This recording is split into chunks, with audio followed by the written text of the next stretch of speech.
Okay, everybody, my name is Lowell, and welcome to the channel. So we have a reaction video for us today. This is things you never realized you were doing wrong. Now, if you listen to my wife, we could be here for a long time, but let's jump in. Let's have a look at this one, shall we? We all have our favorite way of doing things, but many of us are making the usage of everyday things a lot harder for ourselves than we realize. From the most efficient way to eat fast food to the only way you should be washing fruit, get ready for your mind to be blown. Whoa, was that fruit in a dishwasher? Wait, what? As I reveal a whole ton of things you never realized you've been doing wrong. Okay. Big Mac Balancing Act. Fast food is an easy and convenient option when you're on the go. The bonus being that it's usually dangerously delicious. We all know that a McDonald's takeout is one of life's simplest pleasures, but eating one on the move isn't always the easiest task. Whether it be whilst walking or in your car, the absence of a table can end with your Big Mac and fries looking like a big mess. But it turns out there is a right way to eat Mickey D's on the go. First, you flip open the burger or nugget box and place it on top of your drink, poking the straw up through the fold of the box. Next, fill the empty side of the box with your fries, and voila! You have your very own instant fast food trough to eat from. Face first if you wish to literally pig out. How is that going to be better if you're driving? You're going to be kind of balancing your cup and nuggets and everything. I don't know. I mean, if you've got a table, just eat it normally, but I don't know if that's going to work. Maybe if you're walking, maybe. While it may look a little gimmicky, but how's that going to go with paper straws? Paper straws get wet and they get soft, and because we don't have plastic straws anymore. Not where I am in Australia, so I don't think that's going to be strong enough. I don't think that's going to work. It has been touted as the ultimate hack by the guys at the Golden Arches themselves. Easy, delicious, and a little shameful, just as every McDonald's meal should be. Clean of the crop. After diving face first into fast food, now it's time for something a little healthier. You might be shocked to find out that you've been washing fruit completely wrong this whole time. Most people wash fruit individually under running water, but turns out that running them through a cold dishwasher cycle is just as effective. I don't know. That pineapple doesn't look right for first up. I don't think I'm ever going to run my fruit and vegetables through a dishwasher. I don't care how clean they become. I think the pressure from the dishwasher will just split everything in half, and you're just going to have a fruit salad in the bottom of your dishwasher. I don't think that's going to work. And what about all the residue that's in there already? Do you clean it every time? And washes all your fruit and veg at once. While the idea of washing fruit through a soap-filled dishwasher cycle sounds very unhealthy, don't worry. There are no suds to be seen with this method. The secret is to add some distilled white vinegar, also known as acetic acid, into the tab tray, which acts as a disinfectant that can eliminate bacteria and viruses. You might think this dishwasher method would result in a big old smoothie, but it really does work with each piece of fruit making it through the washing whirl. To protect more delicate items such as kiwis and grapes, place them on the top rack and put heavier produce like melons and pineapples on the bottom. If that wasn't enough, turns out your dishwasher can do a whole host of things you'd never imagined, including steaming salmon fillets in tightly sealed foil by running them through a cycle with your dirty dishes for... I don't know if this guy doesn't have a sink or an oven. There is no way in hell am I cooking salmon in a bloody dishwasher. Hell no. No hassle dinner. The hero of kitchen appliances. Looks like the dishwasher is well and truly cleaning up when it comes to multitasking talents. I don't care if I'm doing it wrong. I'm definitely not doing it right. That looks, I'm just going to say it looks disgusting. Fruit pursuit. Now that our fruit is squeaky clean, it's time to serve it up. But chances are you're probably doing that wrong too. Watermelon slices are a refreshing treat on a hot summer's day, but preparing these little triangles of joy can be pretty time consuming. Instead of messing around with complicated slicing techniques, why not opt for the easiest chopping method possible that also cuts out any fuss with presentation? Start by slicing the watermelon in half and laying one flat side on a cutting board. Then slice. I have seen this way before. I've never tried it. I just use the old triangle method. The half melon from one side to the other at even intervals, followed by cutting in the opposite direction, forming cuboid-shaped chunks. And there you have it. Watermelon sticks that are easy to eat and can be served as is. Man, I haven't had a good watermelon for so long. The last couple that I've had have been, they're not been very good at all. Another sweet skill to add to your culinary carving arsenal now? Most people just cut strawberries like this, but this really isn't the most effective way to get the most berry for your buck. Cutting the tops off wastes a good amount of the strawberry, and also leaves behind some of the worst bits of the fruit. While most attention is given to removing the stalk, most people don't realize that strawberries can have a quite tough inner core, and not removing this can result in an eating experience that's not very good. The best way to serve up the most succulent strawbs is to use none other than a straw. All it takes is a quick poke and the stalk and core are removed just like that. Not only does this method work like a treat, it's also super satisfying to watch the core slide out of the straw. Now, is that your McDonald's straw after you've just used it as a trough? I don't eat strawberries, but we usually cut the tops off, give them to our bird. But the straw method looks interesting. I might have to try that once my wife buys some more strawberries, just for testing. It. Now that's a whole new reason to call them strawberries. Nice pun. Perfect prep. Chopping fresh fruit and veg can be the worst part of cooking. For many, it's boring, time-consuming, and unless you have a decent knife, just a real pain.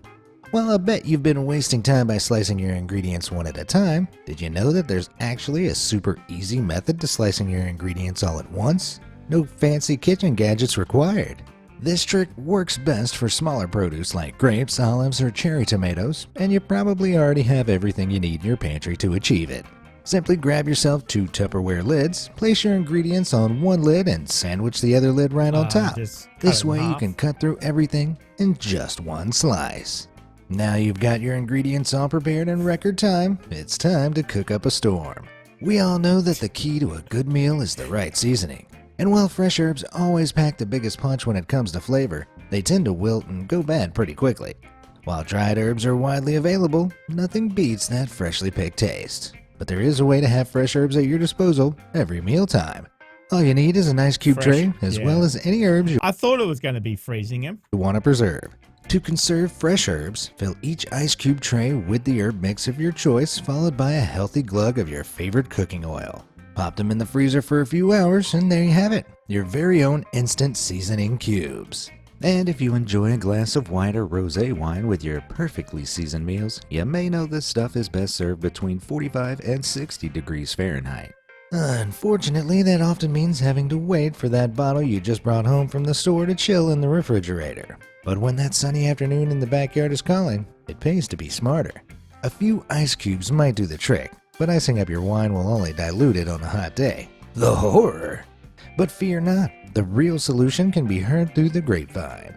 Wine experts recommend adding frozen grapes to your glass to instantly cool down the contents without diluting it. Not dissimilar to olives and martinis, you can even eat those wine-soaked grapes after draining the glass. Cheers! I mean, if you drank wine, that would be a good idea. Little frozen berries in your Wow, looks like the freezer might be catching up on the dishwasher for appliance of the week. Saucy secrets.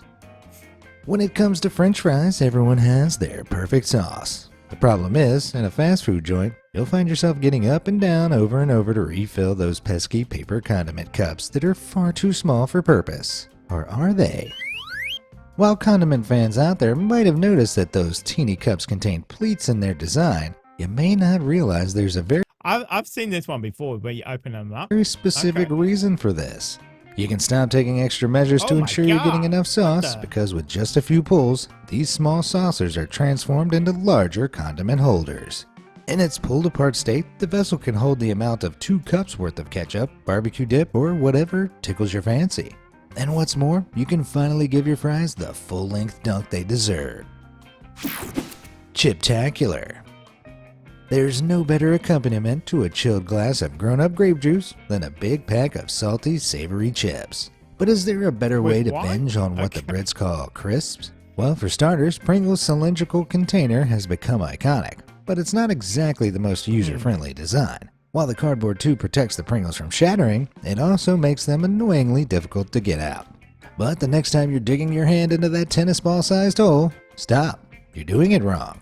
The method of getting full access to your tube of chips is a piece of cake, or more accurately, a piece of paper. Simply fold a piece of paper in half and shove it in the can of Pringles, in between the container wall and the chips. Then simply slide the Pringles out and back in at your convenience. It's that easy. That's a pretty good one. I must say I haven't seen that before. Okay. For more traditionally packed chips, though, you might see no other option than to dump them into a bowl to serve. But instead of pulling a bowl out for chips and then trying to get the leftovers back in the bag, why not make a bowl out of the bag itself? We all know that chip companies scam us out of a full bag of chips by filling them with air, but I found a way to finally make use of all that wasted space. With your open bag of chips in hand, start at the bottom of the packet and slowly roll up, pushing the chips into the additional space left at the top of the bag. As you continue rolling, the chips will get pushed to the top of the bag. When the chips reach the bag's brim, stop rolling. It's that simple. As the chips get consumed, just keep rolling for more. Now you're a party hosting pro who doesn't even have to do dishes. Great job. If all these things you've been doing wrong are getting you down, one thing you can do right is tapping those like and subscribe buttons for more amazing things you never knew. Done? Alright, let's get back to the video. Pizza power. Perhaps the best part of ordering an absurdly large pizza is the knowledge that the next day you'll be enjoying those delectable leftover slices. Some folks are of the opinion that all next day pizza should be enjoyed cold for the authentic leftover experience, and when compared to the soggy mess that comes from trying to revive your slices in the microwave, they'd be right. While using an oven is an effective option for non-sloppy day-old pizza resuscitation, it can take up to 30 minutes to properly reheat just one slice, including preheating time. And as we all know, leftover pizza is not something you can wait that long for. So I'm pleased to reveal there is a secret way to wind back the clock and restore your leftover slices back into their prime out-of-the-box state. All you need is your leftover slices and a non-stick skillet. I have heard of this with the water. I have heard of this. First, you cook the pizza in the skillet on a medium to low heat for 2 minutes to restore that dough to its peak crispy state. Next, add in just a little splash of water to the pan, not too close to the slice itself. Reduce the heat to low and cover the skillet for 1 minute and let things get steamy. This allows the cheese on top to spring back into its melty gooey goodness. And after just 3 minutes, you've got yourself a superior slice of melted cheese, moist crust, and crispy bottom pizza. Delicioso. I have heard of that. I don't know if it's going to work. Obviously, you can't trust the internet, but interesting to try, that's for sure. Even the most devoted cold pizza connoisseurs have to admit that this pan method is worth a try. After all, pizza knowledge is pizza power.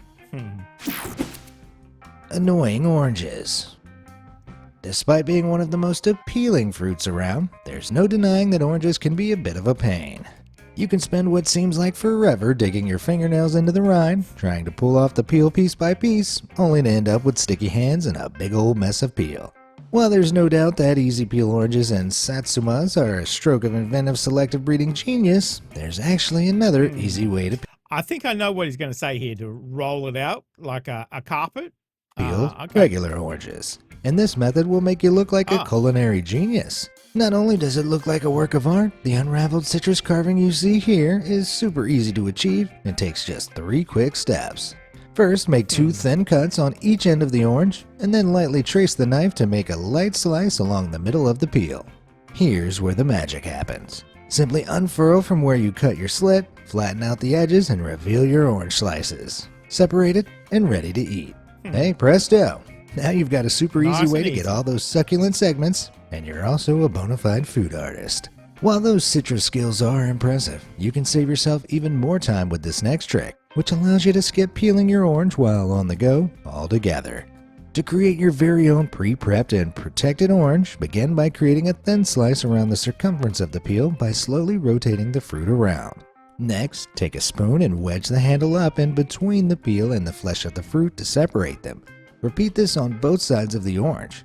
You can then pry off each side of the peel later, kind of like a little orange Pokeball, without having to get your hands sticky. While you can't catch Pokemon with this orange to go, You'll certainly be catching the attention and admiration of anyone lucky enough to get a glimpse of your glorious unsheathed orange. Beat the box. There are few pleasures in life that come close to ordering in Chinese takeout. Chomping down on oodles of noodles in your favorite pair of sweatpants is an experience like no other. And just the sight of that iconic Chinese takeout box is enough to set anyone's stomach rumbling. While you're probably more interested in what's inside the box, what's in the box? You might have missed the fact that the iconic vessel itself is a wondrous work of origami. The entire thing is... We don't get the boxes here. Ours come in plastic containers. I think I've maybe seen one place that has the box, and I don't think it was anything like that box. Interesting. Yeah, we don't see the boxes here. Cut from just one piece of folded card, No. which means there's no way your Kung Pao chicken can ever pow itself out of the box. While being leak-proof already puts this okay. takeout box a cut above the rest, its all-in-one nature holds a secret second use that not too many people realize. If you have a traditional Chinese takeout box with a handle, start by unhooking and removing it from the card. Then simply pull apart the box, spread your food out, and there you have it, a nifty Little paper plate. plate.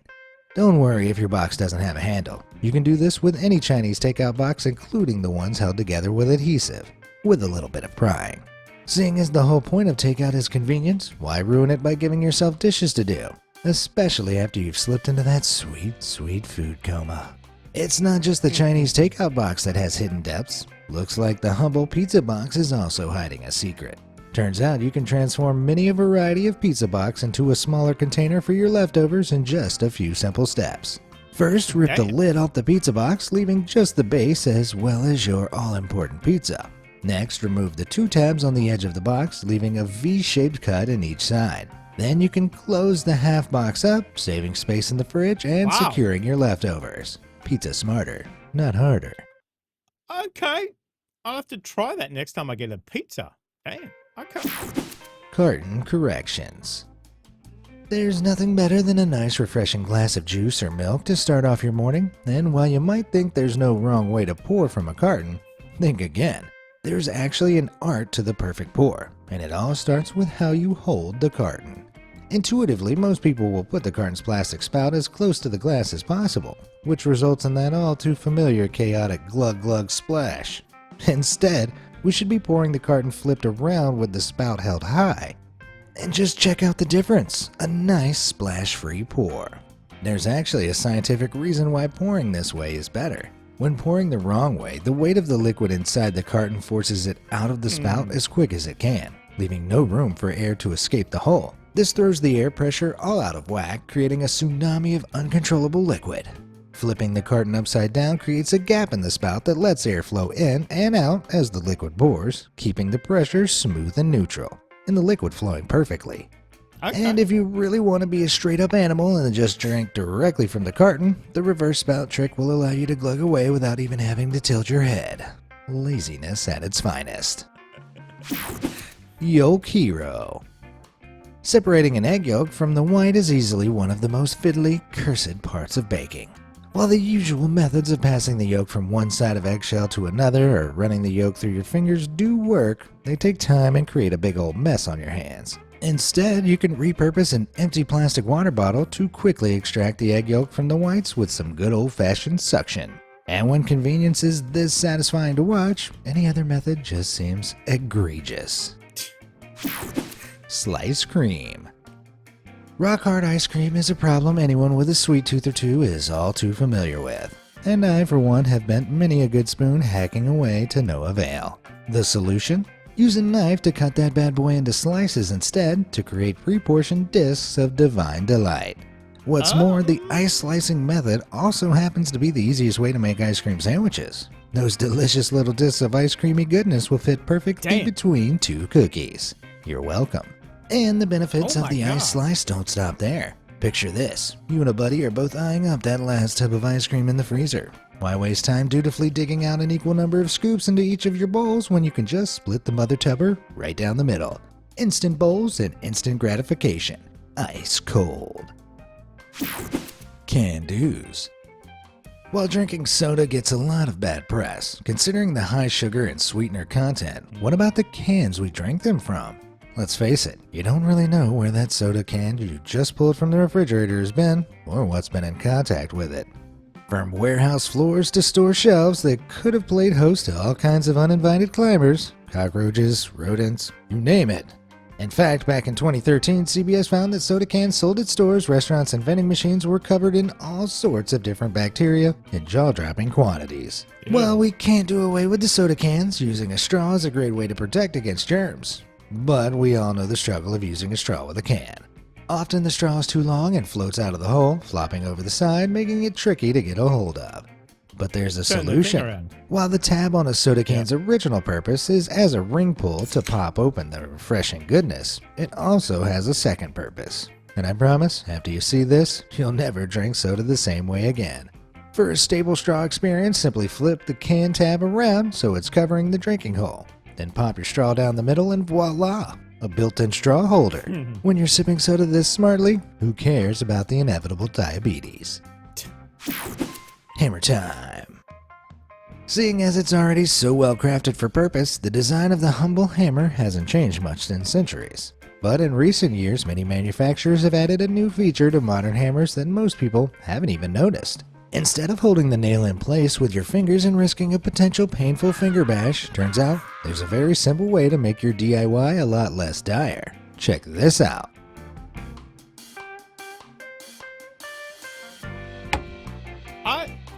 I've never seen a hammer with that. Ever. What the heck is Some that? hammers now have a cleverly placed groove meant for a much safer swing. The indent on some hammerheads even has a small magnet inside to hold nails in place on the hammer so you don't hit your thumb. Now that trick gets an unabashed thumb. Yeah, I guess that's pretty good, especially with the magnetic, but too bad if you keep missing it. Have you seen some people swing a hammer?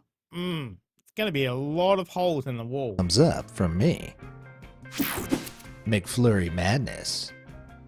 It's safe to say that no trip to Mickey D's is quite complete without a McFlurry. While you may think that the soft serve candy combo is a beautifully simple invention, turns out you might have been eating it all wrong.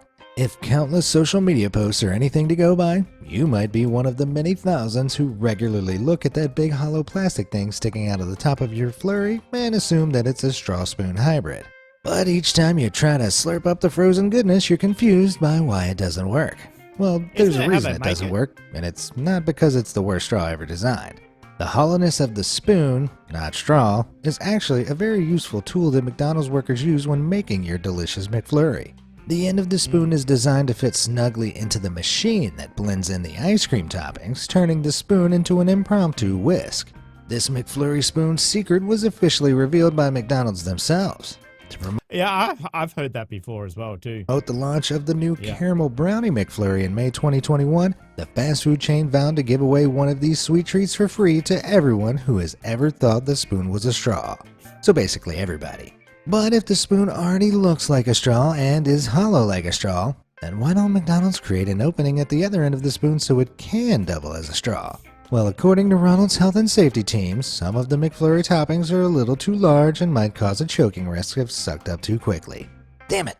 Why must harsh reality constantly get in the way of our fun? Which of these things had you never realized you were doing wrong? Are there any I missed out? Let me know in the comments down below, and thanks for watching. Well, interesting video. I think, as discussed, I think some of them, I don't care how right they are. I'm definitely not doing it. I ain't using my dishwasher to clean fruit or to cook bloody salmon. No, just not doing it. I don't care. Some of them maybe warrant a try, like the Pringles. I haven't had Pringles for years because I changed the Pringle size here in Australia. We don't use American size. We use Southeast Asia size, and they're much smaller, so I haven't bothered with them. But that might be good just to try that little trick. But yeah, I think most of them, I think the way you do stuff is the way you do stuff. If it gives you the right result, I mean, you're doing it right, really. So there was a few there that might work like the McDonald's. I don't know if that's going to work because of the paper straws now. I don't think the paper straw is going to be strong enough to hold that. But the strawberry one, I wouldn't mind trying. I don't know. Maybe I might try that one if I get some more strawberry. So, but let me know what you thought of it. Let me know if you'd cook your salmon in a dishwasher. Let me know down in the comment section, guys. Thank you very much for joining us today. Make sure you stay safe, and I will definitely see you in the next reaction video. Oh, you're still here? You want more content? Why don't you check out my Patreon down here? You'll get plenty more content and some exclusive videos over there too. If not, why not check out this one over here?